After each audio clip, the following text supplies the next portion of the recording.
AITAH for making my husband choose between me and his mistress. I, 21F, and my husband, 20M, have been together for a little over 3 years and have been living with each other for a year and a half. Recently, I found out about an affair he has been having with one of our mutual friends. Let's call the mutual friend Sue. Sue had been friends with him since a few months into our relationships. She would always join us to hang out and play games together and so on. Sue and I became friends quickly, but this is where things take a turn. She started to pull back from wanting to hang out with me, or even both of us together.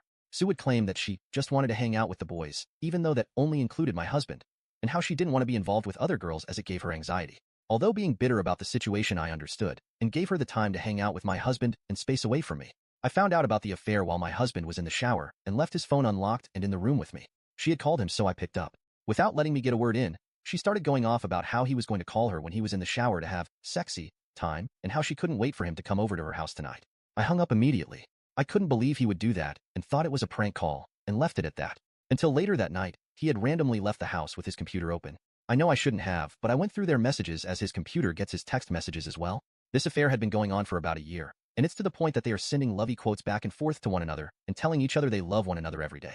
He would also sleep call with her because she was in a bad state of mind very consistently. At first I passed it off as Hun being a good friend, but it eventually made me uncomfortable. He has also been telling her that one day he will convince me to become polyamorous, and so she can come live with us, and we will all be together.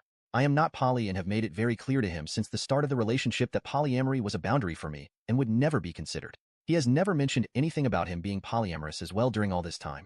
After I found out about the affair, I didn't mention anything to him for a while, but mentioning to him how I feel uncomfortable with her presence because it was obvious she had feelings for him, as well as saying I would like them to stop sleeping on call with each other, hoping that he would come to the conclusion himself and leave her. But that didn't happen. It was eating me apart inside, so I finally confronted him about it. He told me he was just being selfish and how he loved both of us. I told him that I had made it clear before we got married that I would never be open to an open relationship or polyamory due to past relationships. He got upset asking how I found out and that I shouldn't be snooping through his stuff. I left the house after that and got a hotel room so I wouldn't be around him while he was so angry. He texted me the next day, asking if we could talk about it all and where we go in the future. After a long talk of why he cheated and what all happened, he told me that he didn't want to lose me and that he would kill himself if he lost me over his mistake. That's when I told him I would not continue to come around to be in his life if he doesn't kick her out of his life. I told him I would be open to fixing things, but would not be able to trust him again with her still in his life. He again got very angry and said I couldn't do this to him, and I was ruining his chances of being happy. Now on to the next story. Story 2. AITAH for ghosting my cheating fiancé? So, I basically did what the title says, but for context. I, 27F, dated my ex-fiancé Jonathan, 29M, for 4 years, and we had been engaged for a couple of months. It was a good relationship, and I truly thought I would spend the rest of my life together, but I guess I was just too naive to see the truth. To keep it short, I found out he had been cheating on me with a mutual friend for a couple of months, and that group of friends in particular was covering up his affair.